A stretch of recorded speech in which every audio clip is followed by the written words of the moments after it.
자, 두 번째 강사님을 모시도록 하겠습니다. 여러분들이 아마 잘 만나보기가 어려운 분을 좀 또 모셨습니다. 이번에 모신 강사님은 성함이 정소영 변호사님입니다. 이름이 이뻐요. 정소영. 누구라고요? 네, 정소영 변호사님이신데 우리 변호사님은 미국 변호사님이세요. 이제 국제 변호사님이시고 우리 이태희 목사님도 미국 변호사, 국제 변호사잖아요. 우리 정소영 변호사님도 미국 변호사시고 우리 변호사님은 세인트 폴 아카데미의 대표로서 일을 하시는데 오늘은 믿음과 사회의 교차점 인권에 대한 강의를 해주시기 위해서 이 어려운 자리로 저희가 모셨습니다. 우리 정소영 변호사님 뜨거운 박수로 모시겠습니다. 감사합니다.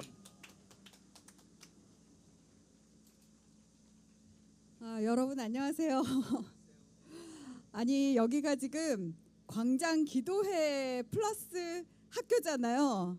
제가 지금 목사님 설교 들으면서 기도회로 마음이 엄청 뜨거워졌는데 제가 맡은 파트는 학교예요. 그래서 여러분이 어쩔 수 없이 공부를 해야 되는 좀 슬픈 일이 있습니다. 제 걱정은 이 믿음이 막 지금 충만해가지고 엄청 은혜 받은 걸 제가 확 엎을까봐 좀 약간 걱정이 되는데 어쨌든 여러분 저랑 같이 한번 제가 부탁받은 주제가 인권이기 때문에 그 인권에 대해서 정확하게 아시고 또 기도 제목을 제가 나눈다 이렇게 생각하시면 좋을 것 같습니다. 아까 박 목사님이 앞에서 보면 여러분 너무 사랑스럽다고 그렇게 하셨는데 저도 사실 똑같은 마음이 들었어요. 그래서 아까 기도할 때 제가 하나님께 기도했어요. 여기 계신 분들 하나님 한 사람 한 사람 이름으로 다 기억해 주시고 여러분들의 삶 가운데 하나님의 특별한 은혜가 있으시기를 제가 기도했고요. 또 하나는 이 기도의 자리가 너무 좋아요. 왜냐하면 저기 여의도에 국회의사당이 있지 않습니까? 지금 저 국회의사당에서 날이면 날마다 끊임없이 악법이 나오거든요. 그래서 제가 이 자리에서 여기가 정말 저는 최전선에 딱 이렇게 자리 잡고서 저 사단의 진을 정말 예수 그리스도 이름으로 깨부수는 기도 이 용사들이 모였구나 제가 그런 생각을 했습니다. 여러분이 정말 긍지를 가지시고 정말 열심히 기도에 참석해 주시면 좋겠습니다. 제가 세인폴 세계관 아카데미라는 기관을 하면서 어떤 생각을 했었냐면 저희는 주로 좀 지적인 영역을 다뤄요. 그래서 여러분 저희 아카데미 오시면 여러분의 영성과 지성을 제가 다 이렇게 좀 이렇게 업그레이드 시켜드리겠습니다. 자, 이렇게 처음에 2020년에 선전을 하면서 시작을 했어요. 그러면서 지금 6년이라는 세월이 흘렀는데 지금 깨닫는 것은 영성과 지성이 다른 게 아니다라는 것을 제가 깨닫습니다. 영성이 좋은데 머리가 나쁠 수는 없어요. 지성이 딸릴 수는 없어요.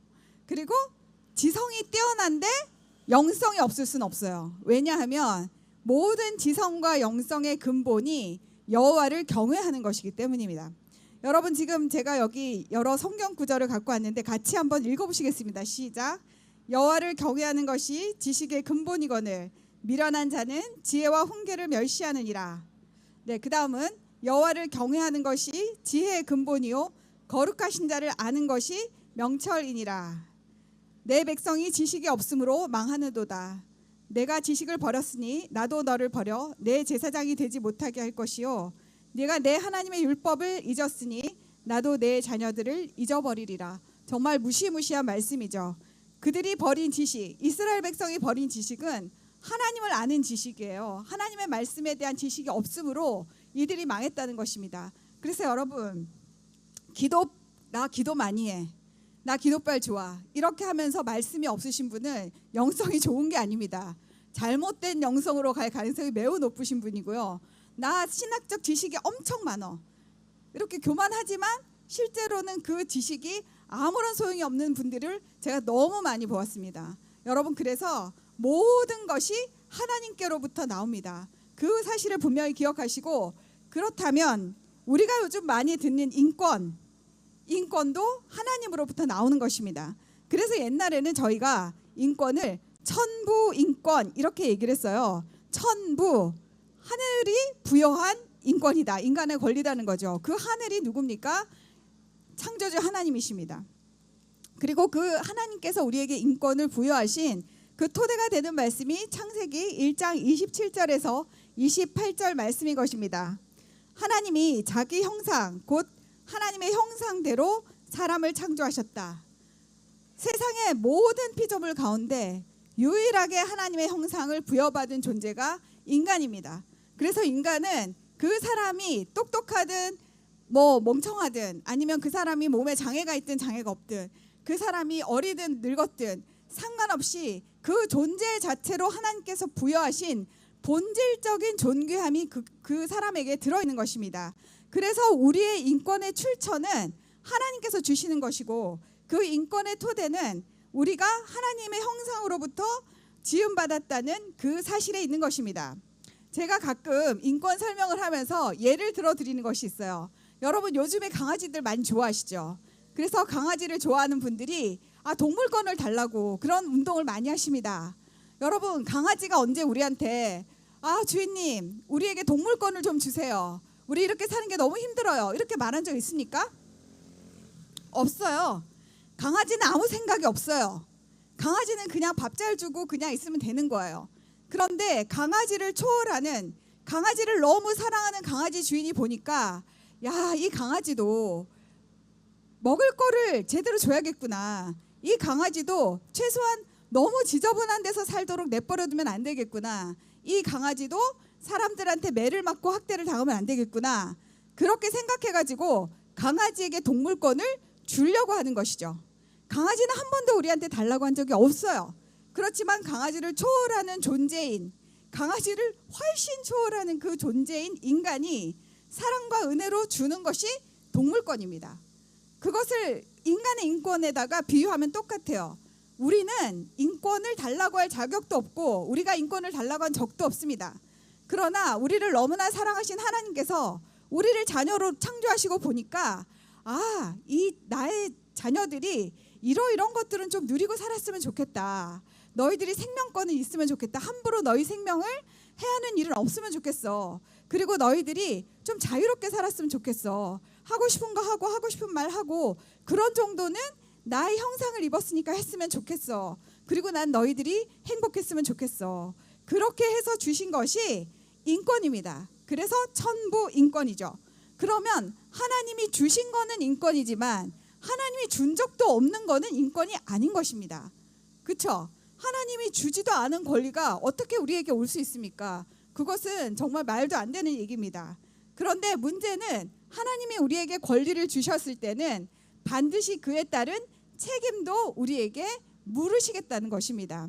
그것이 코람 데오의 삶이죠. 하나님 앞에서 우리가 주님이 주신 그 귀한 권리, 하나님이 우리를 존귀하게 여기셔가지고 주신 것들을 어떻게 잘 사용하고 그것을 통해서 하나님을 사랑하고 이웃을 복되게 하는지 그것은 하나님이 나중에 주님의 심판대에서 심판하실 것입니다.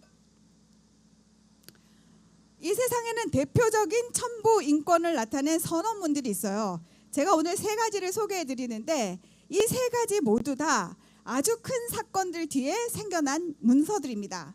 첫 번째가 1776년에 미국의 독립선언문이 있었습니다. 여러분 미국이 처음부터 자유민주주의 독립국가가 아니었었죠. 1700년대 그러니까 그 전에도 1600년대 메이플라워를 타고 여러분 하나님 믿겠다는 그 일념으로 미국 사람들이 대서양을 건넜지 않습니까?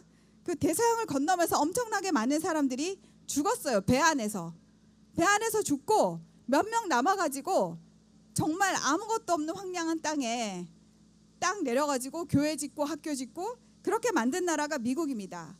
그런데 이 미국을 영국이 식민지로 하고 있었어요. 그래서 영국의 왕이 미국 사람들을 좌지우지하는 거예요. 근데 그것에 대한 반발로 미국의 주들이 모여서 독립전쟁을 했습니다. 왕한테 선전포고를 하는 것이죠. 그게 바로 미국의 독립선언문입니다. 왕 당신이 아무리 높다 한들 우리를 당신 마음대로 할 수 없습니다. 그러면서 하는 것이 이것이죠. 우리는 다음의 진리를 자명한 것으로 여긴다. 모든 인간은 평등하게 창조되었으며 창조주로부터 생명, 자유 그리고 행복을 추구할 수 없는 양도할 수 없는 권리를 부여받았다. 이러한 권리를 보호하기 위해 정부가 조직되며 정부의 정당한 권력은 국민의 동의에서 비롯된다. 이 미국의 독립선언문은 모든 자유민주주의 국가의 토대입니다. 우리가 창조주 하나님으로부터 존엄하게 지음을 받았고 왕 당신이 무엇이간데 하나님이 우리한테 주신 생명과 자유와 행복 추구권을 함부로 하느냐는 것이죠. 그리고 정부는 왜 존재하는 것이냐? 정부는 하나님이 우리에게 부여하신 그 권리를 우리가 잘 누릴 수 있도록 그것을 보호하기 위한 그 권력이 정당한 권력입니다. 그래서 하나님이 주신 그 천부인권을 박해하는 권력은 정당성이 없는 권력이죠. 쫓아내야 되는 권력입니다. 그리고 또 한 가지, 하나님이 주신 이 천부인권은 누구에게 빌려줄 수가 없습니다. 누구에게 빌려줄 수도 없고 내가 난 더 갖고 싶으니까 제 거를 빼앗아야겠어. 이것도 안 됩니다.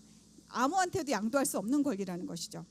내가 죽으면 나의 천부인권은 끝이 나버리는 거예요. 그걸 자식한테 상속할 수도 없어요.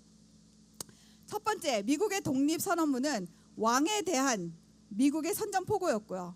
두 번째는 1948년에 유엔에서 세계인권선언이라는 것을 만듭니다. 이것도 인류 역사상 엄청나게 큰 사건 이후에 만든 것인데요. 왜냐? 1945년에 제2차 세계대전이 끝이 났어요. 그 끝이 난 다음에 그동안 어떤 일이 있었나 뚜껑을 딱 열어본 거죠. 열어봤더니 독일의 나치가 유태인 600만 명을 가스실로 보낸 겁니다. 인류 역사상 전례가 없는 그런 대학살을 유럽의 기독교 국가에서 그때 당시에 굉장히 지식 수준이 나름 유럽에서도 높았다고 하는 그 독일에서 그런 일이 있은 거예요. 그것을 본 인류가 너무 충격을 받은 겁니다. 그래서 다시는 이런 일들이 일어나서는 안 되겠다라고 생각해서 다 같이 합의한 문건이 1948년의 세계인권선언입니다. 거기서도 인권의 토대는 이거예요. 모든 인간은 태어날 때부터 자유롭고 그 존엄과 권리에 있어서 동등하다. 인간은 천부적으로 이성과 양심을 부여받았으며 서로 형제의 정신으로 행동해야 된다. 그러니까 하나님께서 모든 사람을 동등하게 그리고 존엄하게 지으셨다는 그것으로부터 세계인권선언도 출발을 하는 것입니다. 마지막으로 대한민국 헌법이에요. 여러분, 대한민국은 정말 특별한 나라입니다. 이 한반도, 남북한 다 해서 한반도에 역사가 우리가 맨날 5,000년이라고 자랑하잖아요. 그 5,000년 역사 가운데 우리 같은 사람들, 필부필녀가 사람 대접받고 인간으로 존재했던 적은 대한민국 80년 역사밖에 없습니다. 그 전에는 왕의 노예였죠. 다 왕의 노예든지 아니면 뭐 양반, 상노 뭐 꼭 불러가지고 전부 다 우리는 인간은 하나님 앞에 존귀하고 인간은 평등하다는 생각을 가져본 일이 없는 민족이에요. 그런데 이런 민족이 어디서 하늘에서 뚝 떨어져 온 것처럼 너무나 훌륭한 헌법을 갖게 되었습니다. 하나님께서 이승만 대통령을 미국에서 공부를 시키셔가지고 그 미국으로부터 하나님이 원하시는 국가의 시스템이 어떠해야 하나, 그것이 자유민주주의 국가인데 그 자유민주주의 국가의 토대는 천부인권이구나, 이런 걸 우리가 배운 겁니다. 그래서 우리 국민들 대부분 글자도 잘 모르고 자유민주주의가 뭔지도 모르고 그냥 그때 당시 공산주의 사회주의가 땅 나눠주고 돈 나눠주면 좋은 줄 알고 그랬던 사람들에게 억지로 만들어서 그냥 갖다 끼워놓은 것이 대한민국 헌법이고 대한민국의 정치 시스템이에요. 우리가 원해서 얻은 거 아닙니다. 일방적인 하나님의 은혜로 하나님께서 우리에게 그냥 주신, 부여하신 그런 헌법이란 말입니다. 그 헌법의 10조가 이렇게 되어 있습니다. 모든 국민은 인간으로서의 존엄과 가치를 가지며 행복을 추구할 권리를 가진다. 여러분, 위에 있는 미국의 독립선언문 딱 떠오르시죠? 거의 우리가 뺏긴 겁니다. 국가는 개인이 가지고 있는 불가침의 기본적인 인권을 확인하고 이를 보장할 의무를 가진다는 것입니다. 그래서 제가 말씀드렸듯이 이 역할을 못하는 국가는 국가로서의 자격이 없는 겁니다. 그런데 요즘에 우리 사회가 새로운 인권을 이야기하고 있습니다.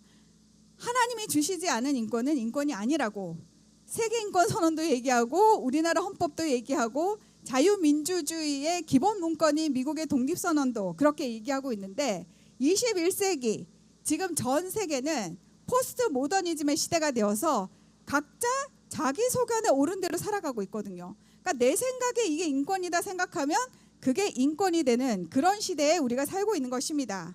그 중에 오늘 몇 가지만 제가 한 3가지만 이야기하고 끝을 내려고 합니다. 대표적인 인간이 스스로에게 마치 개가 개한테 그냥 준 거예요. 야, 셰퍼드야, 오늘부터 뭐죠? 뭐 푸들 너는 이런 거 해도 돼. 뭐 이런 수준이에요, 완전히. 그래서 그런 인보 인권, 인간이 인간에게 주는 권리 중에 하나가 여성의 임신 중단권입니다. 여러분, 이거는 낙태권이죠. 낙태를 할 수 있는 권리. 그래서 엄마가 자기 뱃속에 있는 아이를 자기 마음대로 죽여도 되도록 그렇게 좀 해달라. 임신 중단권은 여성의 기본권이다, 이렇게 주장하는 거예요. 하나님은 이런 권리를 우리에게 주신 적이 없습니다. 최근에 더불어민주당에서 남인순 의원을 비롯한 여러 의원들께서 모자보건법 일부 개정안을 냈습니다. 지금 저 여의도 국회의사당에서 매일매일 쏟아져 나오는 법들, 정말 막는 청원을 하는 것도 버거울 만큼 정말 부지런하죠. 그런 법들이 나오는데 그중에 가장 악독한 법이라고 생각되는 것이 현재는 이 낙태를 합법화시키는 겁니다. 우리나라는 2019년에 우리나라가 형법에 낙태를 하면 벌을 받는다, 이런 조항이 있었어요. 그러니까 낙태를 하면 경찰한테 끌려가가지고 감옥에 가는 그런 법이 있었단 말입니다. 근데 그게 너무 심하다. 지금 21세기에 그렇게까지 하는 건 좀 그렇지 않아? 그리고 그렇게 낙태 시술한 의사를 막 감옥 보내는 건 좀 그렇지 않아? 그래서 형법에 있는 그 낙태죄 조항을 없애버렸습니다. 그러면서 헌법재판소가 이제 낙태죄가 형법은 없어졌지만 그래도 이 이슈에 대해서 국회가 국민적인 논의를 거쳐가지고 그 좀 기준을 정해라, 이렇게 했는데 그 이후로 지금 서로 아무것도 안 하고 지금 시간이 거의 6년 가까이 흘러버렸죠. 그리고 지금 최근에 나온 법이 더불어민주당에서 낸 법인데 모자보건법 14조를 없애자 하는 것입니다. 우리나라가 낙태죄가 형법에 있는 범죄였을 때에도 모자보건법이 있었어요. 그래서 아주 정말 극단적인 상황이 있죠. 그런 상황에는 낙태를 허용을 해줬습니다. 유전적 질환이 있다거나 강간으로 임신했다거나 뭐 근친상간으로 임신했다거나 하여튼 어떻게 그리고 엄마가 생명이 위험하다거나 이런 것들은 인정을 해주었습니다. 그런데 이제 그 법까지 없애고 만사까지 임신 주수에 상관없이 여자가 원하면 그냥 아이를 죽일 수 있도록 해달라는 것이죠. 그리고 인공 임신 중절 수술이라는 말을 쓰지 말자고 합니다. 왜냐? 이제는 꼭 수술로만 낙태를 시키냐? 그런 시절은 지나갔다는 것이죠. 알약 하나 먹으면 그냥 애를 죽일 수 있는 그런 것들이 나왔다는 것입니다. 그리고 또한 배우자가 동의를 해야 된다, 이런 게 있었어요. 여러분, 아이를 여자 혼자 갖습니까? 아니죠. 남편과 아내 뭐 또 커플이 아이를 함께 가지는 거 아닙니까? 그런데 낙태할 때는 이 아이에 대한 아버지의 권리는 일단 하나도 없는 것이죠. 그래서 배우자가 없어도 동의가 하지 않아도 그냥 내 마음대로 내가 하고 싶으면 약을 먹든 수술을 하든 알아서 그냥 언제든 낙태를 하게 해달라는 것이죠. 그리고 그 낙태를 국민이 내는 세금으로 보조를 해달라는 것입니다. 자기들이 실수해가지고 애를 만들어 놓고서 그 아이를 죽이는데, 지금 저출산에 국가 재정을 출생률을 늘리는 데서도 뭐할 판국에 그 아이를 죽이는데 국민건강보험을 해달라는 것입니다. 여러분, 미국에도 이 문제는 아주 뜨겁습니다. 트럼프 대통령이 당선된 그 뒤에는 낙태를 반대하고자 하는 수많은 크리스천들의 노력과 기도와 눈물이 있었습니다. 그런데 그래서 상당 부분 법이 좀 이렇게 뒤집어지고 이런 역사가 있었어요. 근데 최근에 미국에서 FDA에서 미페프리스톤이라는 먹는 약태약을 승인해 줬어요. 2020년대 초반에. 근데 그것이 의사 선생님들이 보기에 너무너무 위험한 거예요. 규제가 너무 허술해요. 그래가지고 이러면 안 됩니다 하고 의사 선생님들 연합회에서 FDA 식품안정청 같은 거 승인해주는 그 기관에다가 이제 소송을 제기했는데 법원에서 뭐라고 했냐? 야, 의사들 낙태가 니네 문제니? 여자들이 소송을 제기하면 몰라도 의사 니들이 뭐 자격도 없는 애들이 소송을 제기해. 그리고 그냥 아웃을 시켜버렸어요. 그리고 지금 온라인으로 낙태약을 오더해서 받을 수 있습니다. 쿠팡에서 신청하면은 낙태약이 집으로 와요. 그런 시스템이 지금 미국에서 돌아가고 있단 말입니다. 그리고 그 낙태약 판매처 중에 아주 중요한 중요한 소스라 그러죠. 판매자? 그 판매자가 사탄교예요. 여러분 미국에는 사탄교도 종교의 일종으로 인정을 받고 있어요. 걔네들 매년 컨퍼런스도 열고 학교의 방과후 활동으로 사탄교도 들어갑니다. 미국은 종교의 자유가 있기 때문에 왜 사탄은 섬기면 안 되냐. 그래서 사탄교가 있단 말이죠. 그 사탄교에서 하는 것들이 이런 일입니다. 하나님의 형상을 파괴할 수 있는 그 모든 일들을 다 하고 있는 것입니다. 그리고 대한민국이 그 사탄교에서 하는 똑같은 행동을 더불어민주당 국회의원들을 통해서 이 땅 가운데 하려고 하는 것입니다.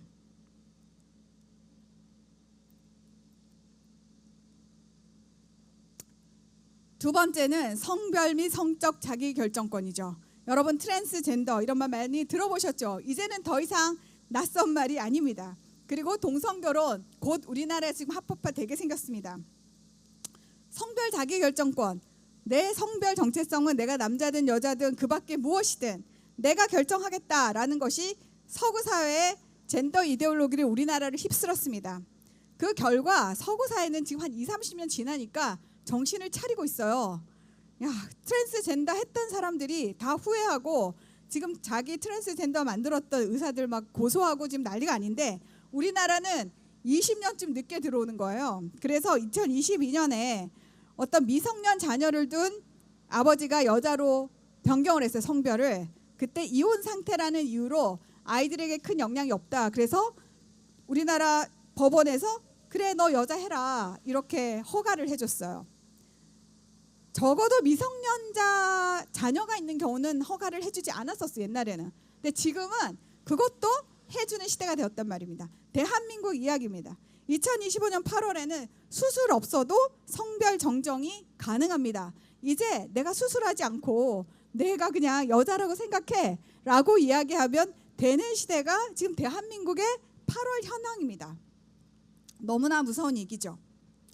여러분 성적 자기결정권, 내가 누구랑 섹스를 하던 내 성적 취향이 무엇이든 니네가 무슨 상관이냐, 사회적으로 해만 안 미치면 되지 라고 이야기를 하는 사람들이 동성결혼을 합법화시켜 달라고 하죠. 작년 7월 대법원에서는 동성 파트너, 여기 나오는 그림에 나오는 이 두 커플, 30대 초반의 커플, 이 사람들에게 국민건강보험 피부양자 자격을 인정했습니다. 배우자로 인정을 한 것입니다. 그랬더니 이 판결을 가지고 이 사람들이 이제 집단적으로 동성결혼 합법화를 요청하기 시작한 겁니다. 서울 경기권에 있는 여러 법원에 11쌍의 동성 커플들이 혼인신고서를 받아달라는 구청에다 이제 넣었죠. 구청에서는 아직 우리나라는 그런 상황이 아니니까 안 돼 하고 이제 안 받아준 거예요. 그래서 옳다구나 이러고 이 사람들이 다 법원에다가 이제 소송을 걸었습니다. 그리고 서울 북부법원에서 먼저 이건 아니야, 안 돼, 아직 우리나라 민법도 있고 헌법도 있기 때문에 안 돼 하고 이제 반려를 했어요. 기각하고 각하고 다 했습니다. 그래서 이 사람들이 그래? 그러면 이제 우리는 헌법재판소로 간다. 이래서 지금 8쌍이 헌법재판소에 혼인을 남자와 여자로만 제한하게 한 이 대한민국의 법은 헌법에 어긋난다. 헌법에 혼인할 권리와 평등권에 어긋난다. 이래가지고 지금 소송을 걸고 있는 상태입니다. 여러분, 결혼제도는 누가 만드셨죠? 하나님이 만드셨습니다. 하나님이 그 제도를 설계를 하신 거예요. 왜냐? 하나님의 거룩하고 존귀한 자녀들을 하나님이 만든 그 시스템 속에서 태어나게 하고 안전하게 보살피고 거룩하게 성장시키기 위해서 만든 것이 결혼 제도입니다.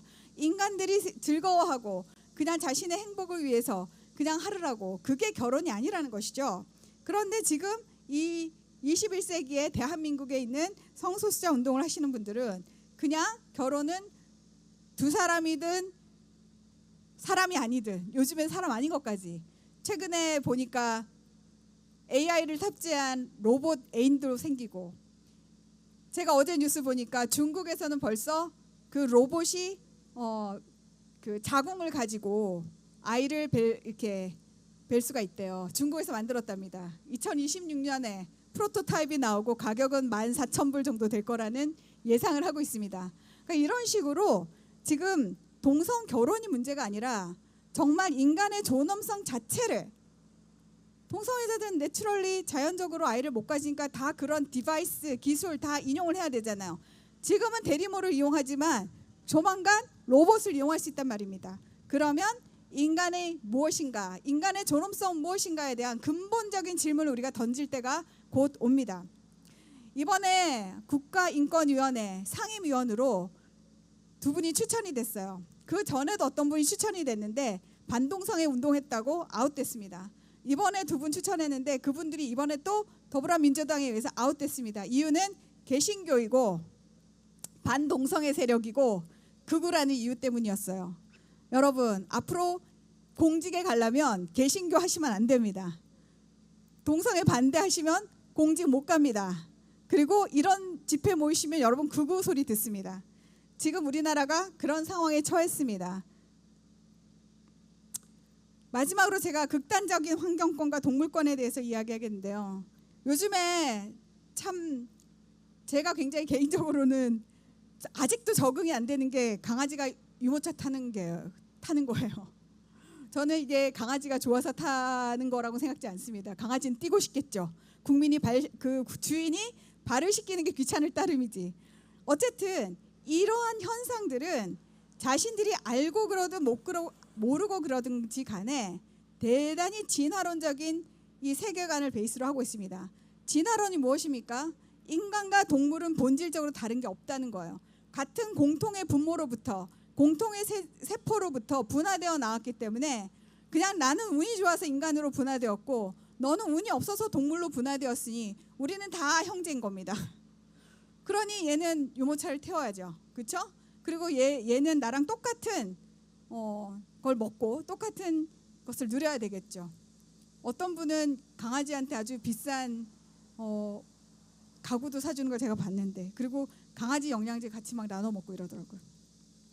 아무튼 이것은 굉장히 별것 아닌 것처럼 여러분 느끼지만요, 이게 자연과 피조물을 우상화하는 그런 전초 단계이고 여러분도 모르는 사이에 그런 생각을 스며들게 한다는 것입니다. 두 번째가 요즘 탄소 중립 얘기하면서 탄소를 줄여야 된다는 얘기 많이 하죠. 제가 얼마 전에 어떤 독일의 다큐멘터리를 봤거든요. 독일에서 요즘 젊은 애들이 결혼을 안 해요. 우리나라랑 똑같아요. 저출산이 굉장히 문제랍니다. 그래서 그 친구들한테 물어봤어요. 너네 왜 결혼을 안 하니? 그리고 얘네들은 결혼을 안 할 뿐만 아니라 더 적극적으로 해요. 18살에서 25살 한창 정말 건강하고 생식적으로도 가장 활발할 때죠. 그때 스스로 불임 시술을 해버린답니다. 이유는 일단은 세상이 너무 살기 어려운데 이런 살기 어려운 세상을 아이에게 물려주는 것이 미안하다. 두 번째는 인간 하나가 없어지면 탄소 배출량 줄이는 애는 최고예요. 인간이 움직이고 돌아다니면 탄소 배출량이 엄청 많습니다. 그래서 모든 음모론의 기본은 인구 조절이에요. 인구를 줄여야 한다. 그래서 이 아이들이 그런 세뇌를 계속 받고 인간이 이 지구에 좋은 존재가 아니라는 거예요. 인간은 지구의 기생충인 거예요. 이 사람들 입장에서는 그런 식으로 자꾸만 세뇌를 하는 거예요. 그래서 극단적으로 이런 인간은 혐오하고 다른 피조물이나 동물은 우상화하는 이런 시대가 왔다는 것입니다. 여러분, 우리가 크리스찬으로서 자연 잘 돌봐야 됩니다. 왜냐? 하나님께서 창조하신 이 아름다운 자연을 다스리고 보살피라는 위임권을 우리에게 주셨기 때문이에요. 그래서 우리가 자연을 파괴하면 하나님한테 혼납니다. 그런 차원에서 우리가 대리권을 가지고 이들을 다스리고 보호하고 보존하는데 애를 쓰는 거 당연히 해야 될 노력이죠. 그런데 그 동기 자체가 하나님의 일을 하는 것이 아니라 이 다른 피조물을 우상화하는 그런 형태로 갔을 때는 또 다른 우상 숭배가 된다는 것입니다. 여러분, 지금 인권의 문제가 너무너무 많고요. 지금 우리나라에서는 이상한 인권, 인부 인권이 판을 치는 가운데 정작 하나님께서 우리에게 주신 천부 인권은 매우 억압을 당하고 있습니다. 함부로 말 못해요. 유튜브에서 이상한 소리 하면 바로 차단당하죠. 또 뭐 어떤 특별한 사건에 대해서 비판하면 또 감옥 가죠. 뭐 이런 식으로 다 되어 있습니다. 그래서 이런 시기에 우리가 딱 하나만 지킬 수 있다면 뭘 지켜야 할 것인가? 그걸 생각해 보면 종교의 자유를 지켜야 됩니다. 여러분, 예배할 수 있는 자유를 지켜야 됩니다. 저는 출애굽기를 읽으면 하나님께서 내 백성을 예배할 거룩하게 만들기 위해서 내가 걔네들을 데리고 광야로 가겠다. 이렇게 모세가 바로에게 그렇게 얘기하거든요. 저는 처음에 그게 그냥 하는 말인 줄 알았어요. 하나님이 뭔가 바로에게 이유를 만들어 줘야 되는데 그 이유가 좀 그럴듯해야 되니까 바로한테 가가지고 야, 백성들이 좀 예배를 드려야 되니까 좀 풀어줘, 보내줘, 이런 말씀으로 제가 처음에 들었거든요. 근데 제가 나중에 성경을 보니까 이게 하나님의 진심이었더라고요. 하나님이 그냥 하신 말씀이 아니라 하나님이 선택한 그 백성에게 하나님이 가장 요구하시는 것은 내 백성은 나를 예배하라는 거예요. 그래서 우리가 이 예배할 수 있는 자유를 뺏기는 순간 그냥 대한민국 끝나는 겁니다. 여러분, 이 예배할 수 있는 자유 안에는 정말 많은 자유가 포함되어 있습니다. 예배할 수 있는 자유에는 우리의 영적인 자유가 있습니다. 죄로부터 자유하죠. 하나님을 예배하기 때문에. 또 우리는 양심의 자유, 표현의 자유, 내가 내 양심껏 하나님 믿고 내가 내 표현의 자유를 누리면서 유튜브에 성경 말씀 올리고 뭐 기도 제목 나도 다 할 수 있죠. 그리고 우리가 이렇게 모여가지고 예배드리고 집회하고 결사의 자유도 이 안에 다 들어있는 것입니다. 우리가 집회 결사의 자유가 꼭 데모하기 위한 자유가 아니에요. 원래 집회 결사의 자유는 예배하러 이렇게 모이는 것을 방해하지 못하는 자유, 못하게 하기 위해서 생긴 것이 집회 결사의 자유입니다.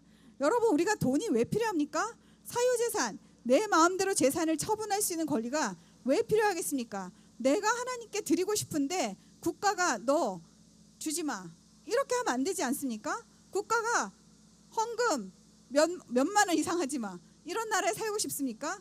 우리가 자유롭게 주님께 내 마음과 정성을 다해서 드리고 싶을 때 드리고 뭐 안 드리고 싶으면 안 드릴 수도 있죠. 그런 선택의 자유를 누려야 된다는 것입니다. 여러분, 학문의 자유도 신앙의 자유를 지킬 때 나오는 것입니다. 우리가 성경을 읽고 고민하면서 그것들을 학문에 어떻게 적용할까 이런 거 하죠. 예술의 자유도 마찬가지입니다. 지금 유럽이 먹고 사는 이유가 무엇입니까? 중세 때 그들의 조상들이 해놓은 그 기독교 문화 예술 때문에 그 멋진 성당과 그 멋진 조각상들 때문에 먹고 살지 않습니까?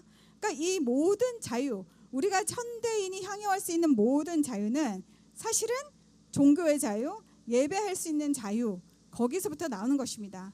그래서 이 겁대가리가 없는 이 정부에서 교회를 압수수색하고 목사님들을 겁박하고 이것은 진짜 뭘 몰라서 그러는 무식함의 정말 극치예요.